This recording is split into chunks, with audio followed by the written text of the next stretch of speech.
The Sengoku era of feudal Japan has been the topic or the background of many movies, video games, novels, mangas, and animes. The Warring States period, as it's also known, was a time in Japan's history when the country was consumed by the flames of conflict between warlords who all vied for each other's territories. This era would give rise to individuals whose names would be forever immortalized and even featured in mediums hundreds of years into the future. If you're someone who's remotely into Japanese history and works that feature it, you'll have heard of names such as Oda Nobunaga, Toyotomi Hideyoshi, Tokugawa Ieyasu, Date Masamune, and Akechi Mitsuhide. Today, however, we're not here to talk about any of these great men. Instead, the topic of our video is perhaps one of the greatest samurai and philosophers to exist in this far eastern kingdom of the rising sun. His name was Miyamoto Musashi, but before the world could come to recognize him as the peerless warrior and philosopher that we know him as today, he was Takezo Shinmen, a 17-year-old runaway of a mid-level samurai family. We're not here to talk about the historical version of Miyamoto Musashi, but his character and life as it's presented to us through the Vagabond manga by the legendary mangaka Takehiko Inoue. Based on Eiji Yoshikawa's novel Musashi, the manga Vagabond presents the audience a slightly fictionalized account of Miyamoto Musashi's life and journeys. After the success of his legendary manga Slam Dunk, which not only catapulted the sports anime genre to new heights, but also inspired generations of Japanese people to take up the sport of basketball, Takehiko Inoue decided to take on Vagabond, which presented a whole new challenge to him. Although the author compares samurai with basketball players, saying that both have the indomitable drive to win, the two differences between the two mangas, outside of their apparent settings and premise, are plain to see immediately. Vagabond made its debut in Kodansha's magazine, which features mostly seinen mangas that cater to young adults, called Morning in 1998. Since then, the manga has released 327 chapters, which have been compiled into 37 volumes. Unfortunately, no new chapter for Vagabond has been released since 2015, as the mangaka has gone on an indefinite hiatus. We can only hope that Takehiko Inoue gets his motivation back and returns to complete what is already one of the highest-selling mangas of all time. Vagabond has over 82 million copies sold worldwide and has received several prestigious manga and cultural awards as well. In this video today, we'll do a deep dive regarding everything we need to know about Miyamoto Musashi as he's presented to us in Vagabond. From his origin, personality, motivations, special feats, and appearance, we're going to be scrutinizing every small aspect of this legendary warrior. So, without any further delay, don your armor and grab your swords, as this time, we'll be taking you on a journey to the final days of the Sengoku Jidai in feudal Japan as we attempt to uncover the man and the myth of Miyamoto Musashi.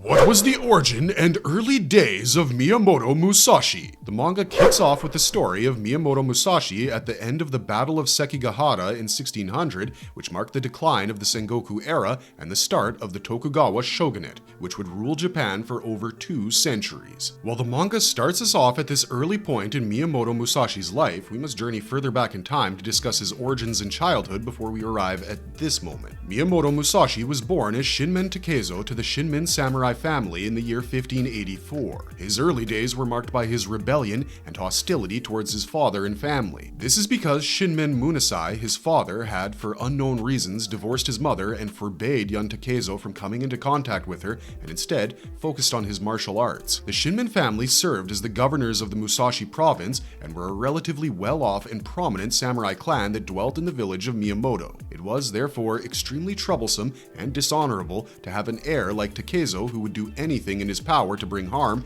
and disrepute to his father and family. Obsessed with retaining his title as the invincible under the sun, Musashi would even perceive his own son as a threat. This would only further embitter their relationship. We are told that young Takezo, even before hitting his teens, would often make attempts on his father's life, which would of course end in abject failure. The aftermath of these attempts would always result in him getting beaten up brutally by his father. There clearly was no love lost between father and son, with Takezo finding more solace in the woods that surrounded his village of Miyamoto. Takezo would end up breaking his father's orders and visit his mother after finding out her whereabouts. Unfortunately for him, his mother would echo his father's words and bid him to leave her alone. Heartbroken and feeling abandoned twice as much now, Takezo would become further disillusioned by society at large. He would be driven by a single goal to follow his father's footsteps and become the most invincible warrior under the sun. To this end, he would devote himself to learning the way of the sword. At the tender age of 13, Takezo accepts a duel after coming across a challenge posted by a skilled swordsman named Arima Kihei from a famous sword school. Arima would severely underestimate his younger opponent, and Takezo would use the very signpost where the challenge had been posted to knock out the older swordsman. Then, he proceeds to use Arima's own katana to take the man's life. According to historical sources, we know that it gained him quite a bit of notoriety. Outside of that, we know very little, but the manga shows us that Takezo was even more feared and shunned by even the general populace after this. Even for that bloody age in history, killing a veteran swordsman as a mere 13-year-old was unheard of. Combined with his wild lifestyle, many dubbed him a demon, a moniker he would carry for the rest of his life. There were only two people who still remained close to him.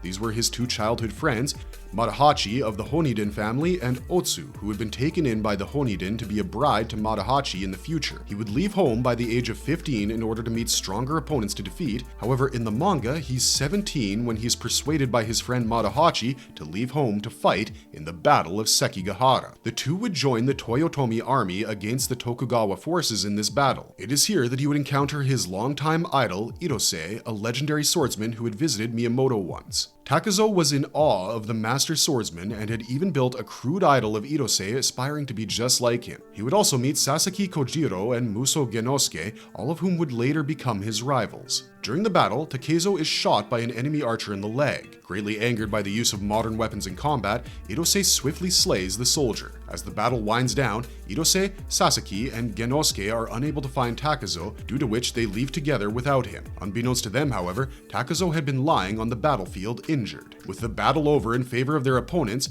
Madahachi, who finds Takezo, is on the run from the survivor hunters, who were warriors tasked with killing any surviving enemy soldiers. Takezo easily overpowers them and tries to escape the battlefield. However, he doesn't make it too far, as the exhaustion from the battle, along with the injuries that he had sustained, make him pass out. He awakens to find that both he and Madahachi have been rescued by two women who lived in the nearby woods. Despite looking to leave immediately, Takezo is held up by the women and Madahachi. They discover that the women have been scavenging the dead soldiers and selling their findings to make a living. The group is soon attacked by bandits led by a man called Tenma Tsuchikage, who wants to make one of the women his consort. Madahachi and Takezo manage to defeat and slay the bandit leader and his followers. The rest of the gang shows up not long after at their house, seeking retribution for their leader and their fallen comrades. Takezo then faces them alone as Madahachi is overcome by fear and instead chooses to escape with the two women, leaving Takezo for dead. You've got to remember that this is still his early days, as Musashi is still known as Takezo and is merely a lad of 17. After being abandoned by his friend, Takezo makes his way back to his village to inform Otsu and Madahachi's mother of Madahachi's fate. Unfortunately for him, it's not a great homecoming, as he is being pursued by samurai who want him dead. Madahachi's mother, after learning of Takezo's return without her son, is infuriated and tricks him into getting captured. However,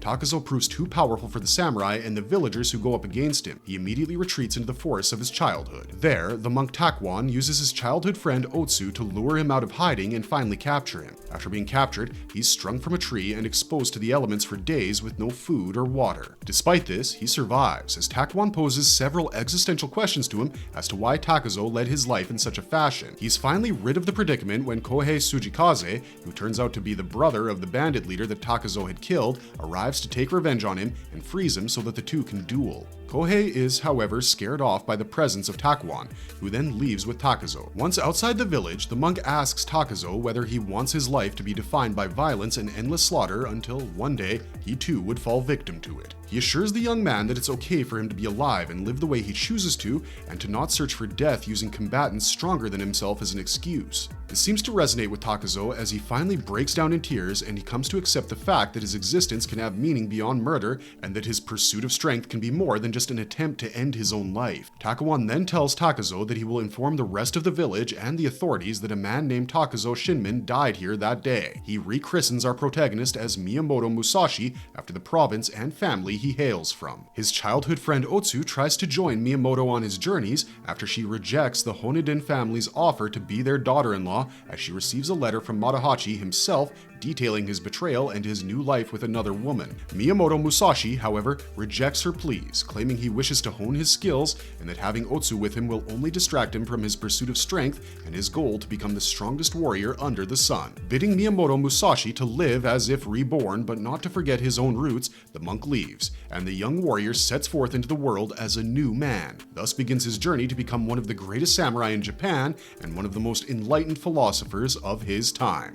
What was Miyamoto Musashi's personality like? Miyamoto Musashi is the perfect protagonist for an anime/manga because there are rarely any individuals, even in real life, who go through as much character development as he did throughout the course of his life. As a child, Miyamoto, who was still known as Takezo, was a child that was extremely lonely and felt out of place in the world. He never knew his father much outside of his sword training with him. He harbored intense hatred for everyone, from his father, who felt threatened to him, to the villagers who reviled him as a demon child. But the majority of it was directed subconsciously towards himself. From a very young age, especially after learning about the swordmaster Ito Idosai, who he began to idolize, Miyamoto declared that he would travel all over Japan and become the strongest under the sun. Due to his wild nature, Musashi was always perceived as a beast or a demon child. The people who called him these names were not totally off the mark, as Miyamoto was akin to a beast, a personality trait that he wouldn't be able to shake off completely even in his later days. In his early days, Musashi had what was described by one of his masters as a graceless bloodlust and brutish rage. He was stronger than most men and had a raw talent that far surpassed even properly trained samurai. However, his lack of control over his emotions meant that he had slain a man when he was merely 13. When it came to fighting opponents of a higher caliber, he was painfully inept. Musashi was a man consumed by his sense of self. He wanted to achieve victory for himself through his own strength for his own glory and to reach his goal of being the mightiest. This, while lending him great strength in the short term, had greatly handicapped his potential. This was something no amount of training could compensate for. He had to make a change in the way he perceived things, just as he had done before already when the monk Takuan had challenged him. Where strength failed, he would resort to underhanded tricks, such as his first duel with Arima Kihei. At times, he is shown as being extremely hard-headed and confident about his abilities, refusing to back even when faced with certain death, like in his duel against Denshichiro Yokushiba, while he turned tail and ran when he fought the spearmaster Hozuin Inshun for the first time. This perfectly encapsulates the inner conflict within him as he tries to navigate his path towards immortality. Through the guidance of his teachers, Ine and Seki Shusai, he begins to grow into a much more enlightened fighter. The start of this can be seen in his second duel with Hozuin Inshun after being guided by Ine. During this duel, he proclaims that he gains clarity of mind and spirit, and the onlookers, including his opponent, claim that he no longer has the brutish rage and graceless bloodlust emanating from him. Due to this, Musashi is able to enter a zone-like state where he's hyper-aware of everything around him and is able to see even the smallest movements made by Inshun, where previously he couldn't keep up with the monk's movement. Inshun, who had previously dominated Musashi, clearly outmatched not in terms of mechanical skill, but in matters of will, heart, and mind. Due to this, although he was the superior of the two when it came to pure mechanical techniques, he's easily bested by Miyamoto, as his will and clarity of purpose are much more potent than Inshun's. Miyamoto, however, quickly regresses to his former wild self by beating up the unconscious Inshun. However, he is recognized even by his opponent as someone who could become a great swordsman in the years to come. As his journey continues, the powerful opponents he faces adds another layer to his character, as he learns that there's much more to the concept of victory than merely coming out as the winner in a sword fight. As he matures, he realizes that his pursuit of the title of Invincible under the sun is nothing compared to what he has gained in his journey towards achieving it. He matures immensely throughout his various trials and tribulations as he begins to understand that the cycle of life and death is something beyond his control. Miyamoto Musashi comes to accept that the death and bloodshed that he has caused in his journey are part of a cycle as well, and upon this realization, he begins to feel that killing another is like giving himself a wound. He becomes much gentler and kinder, far removed from his self-centered, destructive ways. In the final stages of his life, Miyamoto Musashi became a true sword saint. His personality is said to be a mix of Seki Shusai and Idosai, inheriting the wisdom of the former and the playfulness of the latter. We are shown that he is a man who has truly achieved enlightenment. After his death, he is shown making peace with all the prominent people that he faced and killed in his life, along with his masters and ultimately his father. It's revealed that his pursuit of the invincible under the sun was merely a means for him to get closer to his father, which Musashi himself didn't know of at the time. Thus, Thus, Miyamoto Musashi finally goes from a misunderstood outcast, feared and reviled by those around him, to a sword saint who is respected by everyone and has his name forever recorded in the annals of history. Miyamoto Musashi's character and personality development would sound scripted if the manga/anime wasn't based on the life of a real person. His personality growth really puts into perspective the changes a human being can bring to their life over the course of a lifetime.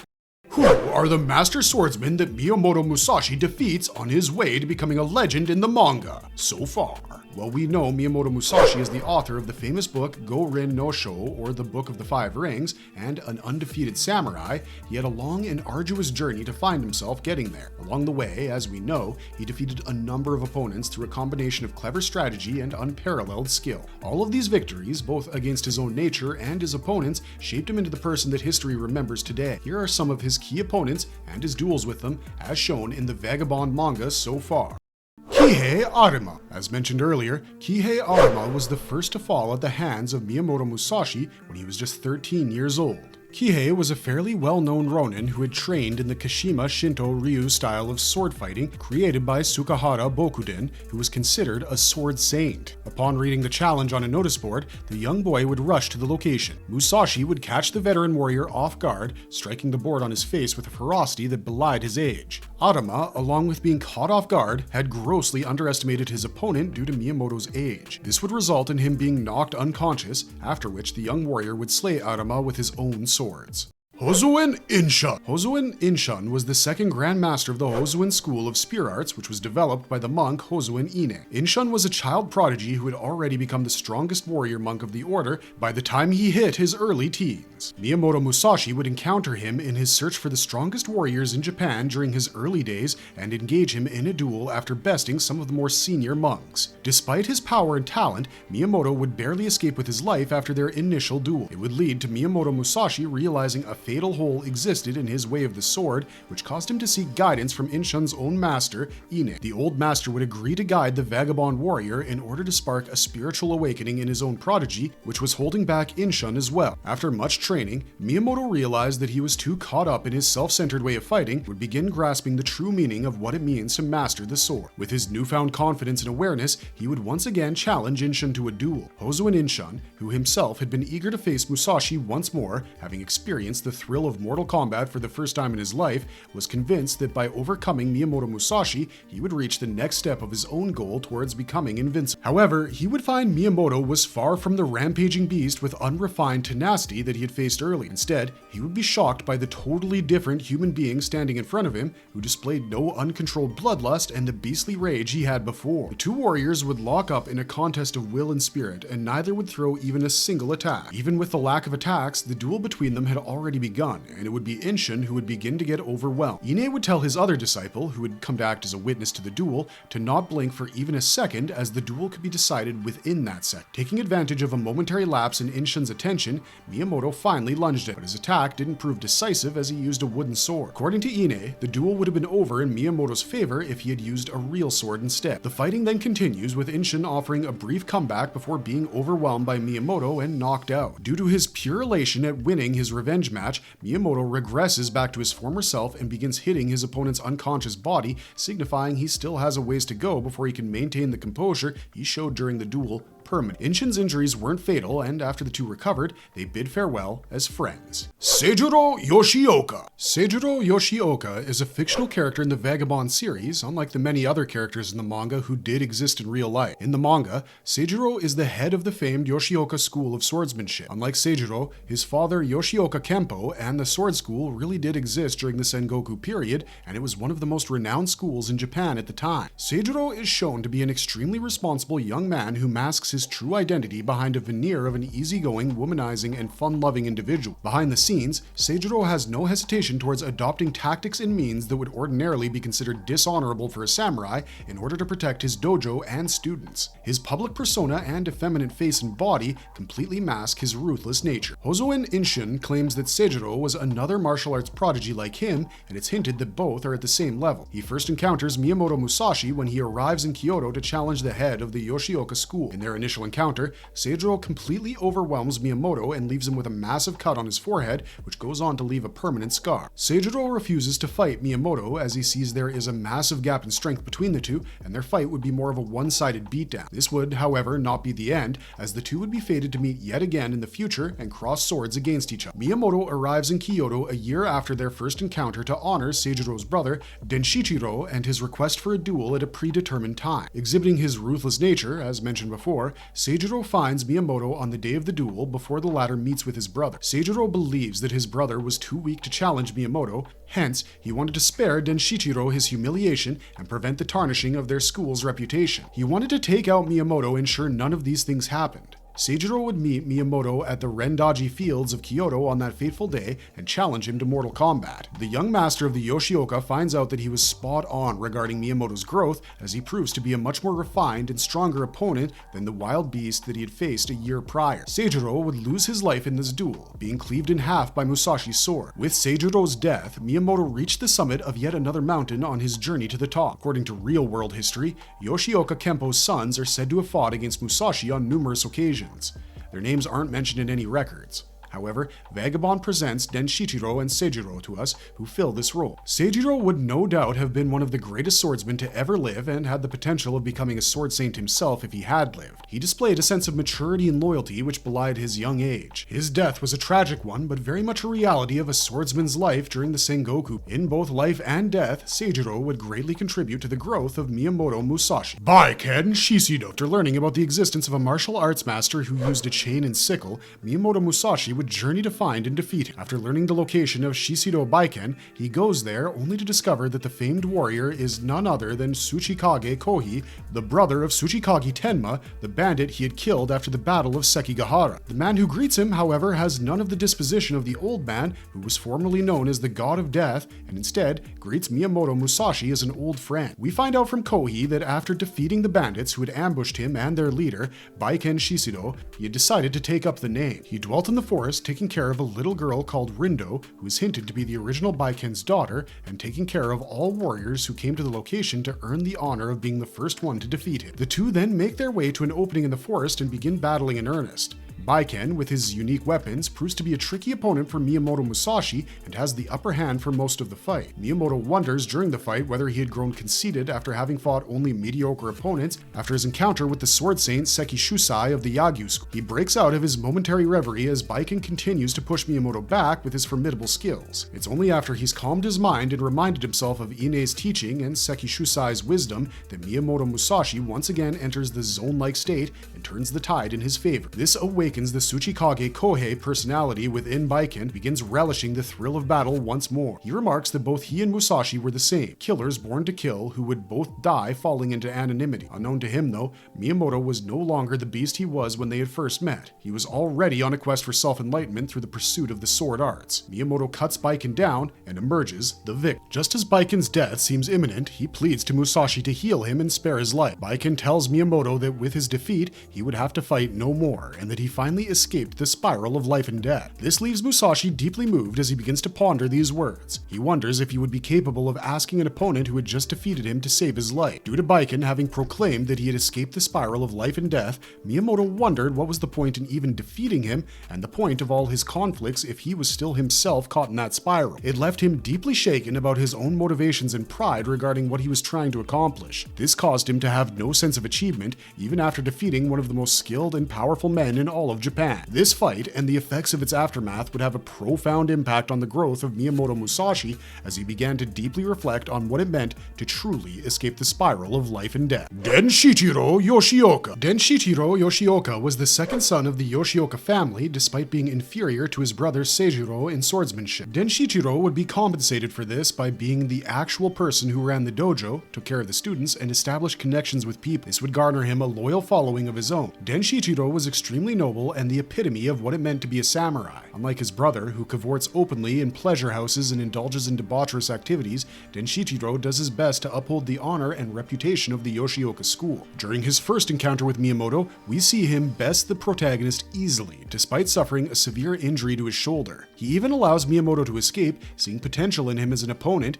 and sets a date 1 year after their meeting for another duel. On the day of the duel, after discovering that his brother had been slain by Musashi, he loses all of his fighting spirit due to fright. He begins losing to far inferior opponents and shows signs of frayed nerves. In the end, despite attempts by his follower Ueda to bring a substitute to take his place in the duel, Denshichiro's samurai pride doesn't allow it. He faces Musashi in single combat and is slain. Thus, he joins his brother in the afterlife, having kept his honor as a warrior right until the end. Ryohei Ueda. After the death of Yoshioka's brother, Ryohei Ueda, who was a senior student of the school, would be elected to lead the Yoshioka-style sword school. He had been banished earlier by Denshichiro for arranging for Sasaki Kojiro to fight in his stead against Miyamoto Musashi. Ueda had been told that only after Denshichiro's death would he be able to return, and he did. He would plot an ambush to kill Miyamoto Musashi to restore the honor of the now declining school to its former glory. To that end, he, along with 70 other pupils of the Yoshioka school, would ambush Miyamoto Musashi at the Ichijuji temple located on the outskirts of Kyoto. Ueda is rendered blind during the battle as his eyes are slashed by Miyamoto. All 70 students are slain by Musashi one at a time. As the fight began to draw to a conclusion, Ueda would strike Musashi with one final desperate stroke of his blade from behind. This severely damages Miyamoto's calves, rendering him unable to stand and fight. Ueda then passes away due to the severe nature of his injuries. With his death and this failed attempt that cost the lives of 70 Yoshioka students, the school is finally brought to complete ruin. Even though he was outmatched, he managed to give Miyamoto a permanent wound and somewhat avenged his master and friend Denshichiro in the end. What are the attributes of Miyamoto Musashi? Miyamoto Musashi, from a young age, displayed an immense amount of durability, strength, and speed. In the series, we see him getting constantly slashed, beaten, and bruised, yet he's not easily felled. All of these attributes combined with his natural feral instincts, which is later further enhanced by the refinement of his technique, made him a formidable warrior who eventually earned the title of a sword saint himself. Naiten Ichi-ryu. This was a unique sword technique created by Miyamoto Musashi that broke all conventions by using two swords at the same time. This sword technique was considered heretical by some samurai of the time due to this. As with most things in Japanese culture, the art of wielding a sword, no matter which technique it belonged to, had to adhere to some basic fundamental guidelines. While the samurais normally carried two blades, it was understood that they would only ever fight with a single sword in hand. One of the more practical reasons was that a sword needed the power generated by the swing of both hands to cut cleanly through both flesh and bones to ensure a good kill. Naiten Ichi-ryu was therefore held with much skepticism by some, as it was believed that there was no way that a practitioner of this sword style could achieve the same degree of damage and devastation that could be achieved by other techniques. Miyamoto Musashi, however, possessed the remarkable strength and technique to pull it off, as he can be seen slashing through the sword of an opponent using just the power generated by one arm. His sword technique was heavily influenced by the jute technique, which was taught to him by his father. He would incorporate the formless and unfamiliar movement style of this technique, combined with his innate feral side, to give rise to this sword. Naiten Ichi-ryu, which largely translates to two heavens as one style, was his answer to fighting multiple opponents and adding a touch of the unknown in his duel against opponents who weren't used to fighting against such an alien technique, giving him the edge. His inhuman speed and reflexes granted him the necessary mobility to pull off this technique despite dual-wielding two weapons. The Naiten Ichi-ryu can be seen used to its full extent in his fight against Baiken Shishido. It is a sword technique that still exists in Japan today and continues to thrive. Equipment and weapons. Boken. Miyamoto Musashi is shown fighting with a boken, or a wooden practice sword, against many of his opponents. It's a testament to his skill that he's often seen maiming and even killing some of his opponents with what is essentially a practice sword. Miyamoto's ability to turn this non-lethal weapon into an extremely lethal one speaks to his skills and prowess as a swordsman. Katana and wakizashi. After being given a katana, which is the traditional Japanese sword, and a wakizashi, which is a shorter blade, by his master Hozuen Ine, we see him primarily using these two weapons in his fights. These two weapons are also integral to his fighting style, Naiten Ichi-ryu, which requires him to dual wield both. Miyamoto's proficiency with these weapons needs no elaboration, as can be seen by what he managed to accomplish in the series by taking out some of the most powerful samurais that we mentioned in the video earlier. In real life, he was arguably the greatest samurai to have ever held both of these weapons. What does Miyamoto Musashi look like? Miyamoto Musashi is about 5'11" in the manga. While initially he's seen covered in rags, Musashi eventually wears a black and gray Japanese men's kimono. He ties his hair in an extremely unkempt ponytail, with the back of his head resembling an explosion of hair. Musashi is a lean, well-built man with a piercing gaze. He has scars all over his body thanks to his lifestyle, with a noticeably large one on his forehead, which was given to him by Seijuro Yoshioka during their first encounter. Sometimes he has an unkempt French beard, but others he's clean-shaven. Miyamoto Musashi is by no means a bad-looking person. He has a wild aura that surrounds him and adds to his charm. Miyamoto Musashi perfectly embodies the look of a wandering swordsman, and the mangaka does a stellar job of conveying this through his art to the readers. Marvelous verdict! Even though the Vagabond manga is based on the novel Musashi by Eiji Yoshikawa, much of the knowledge regarding this legendary figure comes from his own writings. Miyamoto Musashi is the author of the famous Go-Rin no Sho book, which is loosely translated to the Book of the Five Rings. It's an autobiography and a treatise on martial arts and philosophy. Surprisingly, the book is widely studied by many from all walks of life. From Musashi's tumultuous relationship with his father, the numerous foes he faced, and masters of the sword who he came across in his journey, it's a wonderful story of human growth and transformation. The story is as much about sword fighting as it is about discovering the meaning of life and existence. It deals with profound human themes of love, loss, honor, pride, and ultimately, learning to let things go. With the series on a hiatus, as we mentioned earlier, we've yet to see the entirety of Miyamoto Musashi's journey presented before us. One of the fights that we're most looking forward to is when he takes on the legendary Sasaki Kojiro and his Tsubame Geishite. We can only hope that Inoue-sensei overcomes whatever they're going through and comes back to finish this masterpiece that they've started. Miyamoto Musashi features in several popular mediums, like most other Sengoku period figures, but none have been able to portray him in the same way that Takehiko Inoue does so masterfully. We hope we've managed to pique your interest regarding this stellar manga, and if we've done so, let us know if you'd like to watch more videos on Vagabond like this. This manga will teleport you to the period in which it's set and immerse you in its world unlike anything else. We absolutely fell in love with it, and believe you will too. Thanks for sticking with us right to the end of this video. For now, we have to say goodbye though. This is Wizard Wheezy signing off, but we hope to see you in our next video. Until next time, stay safe and stay marvelous.